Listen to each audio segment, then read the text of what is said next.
Hey guys, hope you are all having a wonderful morning. We have a lot of high expectations for today, with GameStop having their quarterly earnings. I will be covering all of that later in the afternoon.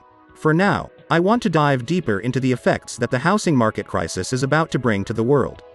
We have discussed in great detail the extent by which Wall Street and other institutions across the world are keen on buying out all the important middle-class property. We have talked how they are treating houses as corporations, and why they are intent on artificially elevating the demand. All of this is happening as a result of Wall Street having too much cash on their pockets, which is of itself is a huge risk that they are desperately trying to fix. Too much cash with high inflation is going to get eaten up. They are now parking it across the housing market, essentially starting yet another housing bubble that will be followed by a crash. This Sunday we talked about how even China's biggest housing company is now starting to experience serious problems, to the point where it was temporarily suspended from trading.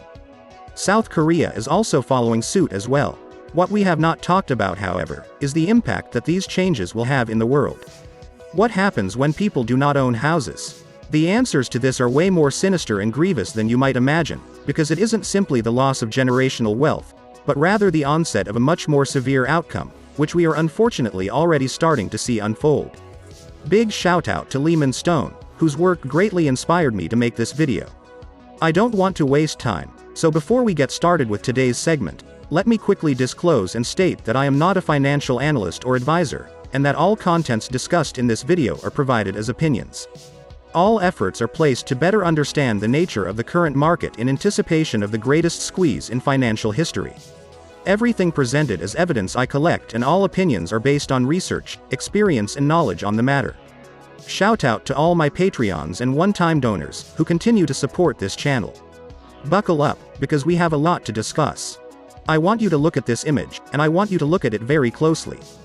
Birth rates in the United States have been falling dramatically over the past couple of years, a number that has collectively scared scientists as well as the government.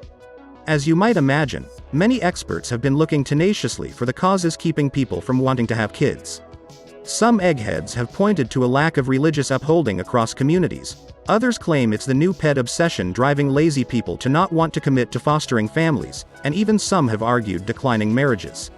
Having looked at these factors plus the many other dozens, I have no doubt many of these have contributed to people wanting to not have many children. All these reasons have good scientific data backing them up, but there is one reason in particular that I want to introduce today. Before I get onto it, I want you guys to take a look at this imagine one more time, and pay attention to the year 1971. Tomorrow I have a huge video related to this date, because the year 1971 is the year where everything changed in America. Today's content is not directly about that, but I do want you guys to remember 1971 because it is no coincidence that it appears as the year where serious decline in birth rates started to happen after a surge. It was also the decline of a lot of other components in the world, which we'll discuss in extreme detail tomorrow. Let's keep it smooth and easy this morning. Now, one variable that has kept growing across all studies done to exact the origin of general decline in birth rates continues to be pinned with housing. Why is housing such an important factor in birth rate decline not only in America, but across the world? Well, the answer is very obvious. Children need space, they need rooms. Given general decline in wages, smaller homes being accessible for both the lower and middle class, and unreliable economies tend to make having kids a bit of a challenge and serious risk for couples, which results in lower fertility rates. In fact, we actually have numbers directly from the infamous Zillow company that show a direct correlation with areas that have faster home price increases simultaneously showing faster declines in birth rates. You guys know what else was showed on the data? Faster rising rents are associated with lower fertility for quite literally all age groups. It doesn't matter if you are a wrinkly boomer or a goofy millennial in your 20s. The higher the rent, the lower the chances people will have babies, which makes absolute sense since people on their 20s also tend to rent because they are typically broke. You have college students, or recently graduated people looking for jobs to start their careers. They don't have any serious source of income yet that allows the freedom to buy property, and especially now more than ever since generational wealth is also declining due to less ownership of housing. It's literally a no-win scenario, but let's dive a little deeper before we indulge in pure cathartic indignation.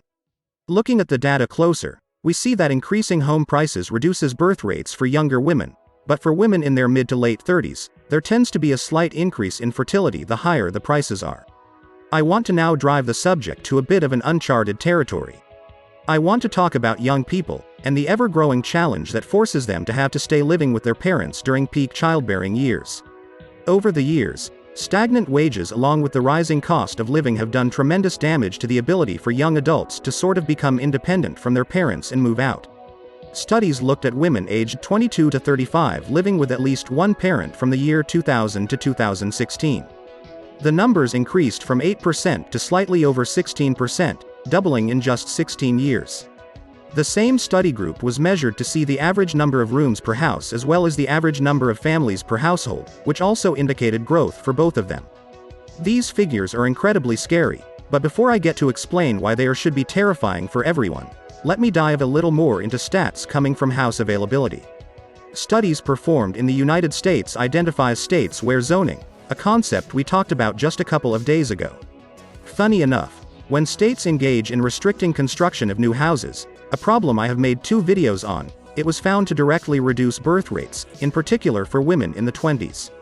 We have now also entered the state where rent monthly growth has now risen faster than inflation, really putting the cherry on top of everything because as you might know, inflation is absolutely bonkers at the moment. Now let me answer the big question. Why are lower birth rates bad for an economy? Common sense would dictate that having less children when things in a decrepit society is actually good. The problem here is that this is only good for economies that are static, where instead of creating wealth, they simply divide what's already there. These economies typically experience problems with scarcity. This is not something that happens in America, which has a dynamic economy where scarcity of goods or services doesn't really exist, except for manipulative tactics that artificially play with the balance of things so few can get rich at the expense of others.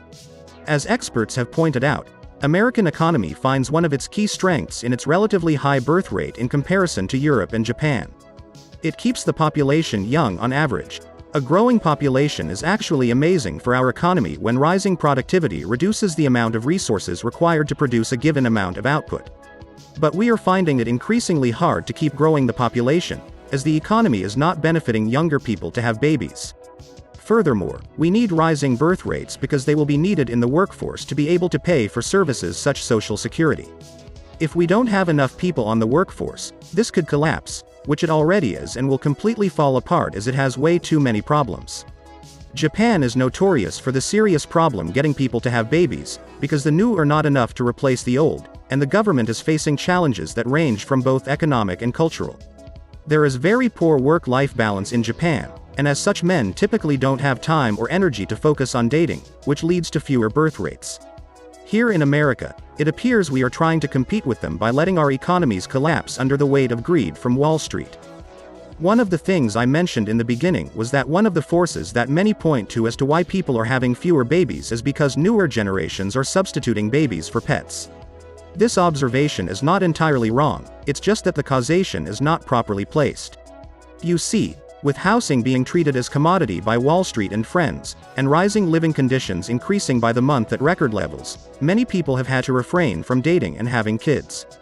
I know many people that have had to even postpone marriage. As such, pets are a nice substitute as they are a fraction of what a kid costs, and it's easy to get attached to. It's not that millennials are simply uninterested in having kids, though there is a growth in this by each new generation dating back to the 1800s, believe it or not. It's just that the conditions at the moment make it literally impossible to have kids. Jokes aside, let me tell you something. I had a girl ask me why I did not want kids after a couple of years into the relationship. The reality is that I literally cannot see myself having a child. The reasons for this are that I do not want to bring a new person into a world where the outcomes of everything in the foreseeable future is so dim. Politics continue to rift people apart, and talks about division are ever growing. Through GameStop and AMC, we have learned that Wall Street is really the king of the world, and that the government has no oversight on anything. The planet continues to keep boiling up, and I am sorry to admit this, but the general decaying of morality in contemporary society does not make me want to bring a child into it. I see psychopathic behavior and clout-chasing obsession on social media as the most rewarded. I am seeing so many people in the 40s getting their first house after decades of struggles and savings that makes me think who on their right mind thinks bringing a kid is a good idea. Again, this is my own personal opinion about how I feel about this. I understand that everyone has children for many reasons, and nobody is either right or wrong in any of this. It is a very subjective topic, which I would encourage you guys to let me know your thoughts in the comments if you don't mind. What is an objective truth is that the increased prices in the world for housing are keeping people from wanting to have children, effectively lowering birth rates. Houses are getting smaller, and rents are growing by the year, two things that is discussed in the video, both actually decrease birth rate numbers. Lower child birth rates will impact the economy severely because, simply put, America is built on the expectation of growth.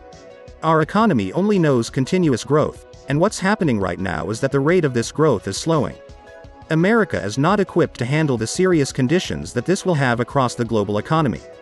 This is a huge problem that people on the top need to realize and start taking steps to fix, because if not, the consequences will be drastic across the entire spectrum, from education to healthcare. Housing is a problem that continues to grow as a direct consequence to Wall Street's never-ending greed. They will not stop under any circumstances, and we will continue to pay the consequences of this so long as the government keeps ignoring it. Thank you for watching this video. I hope I was able to inspire some wrinkles here and there.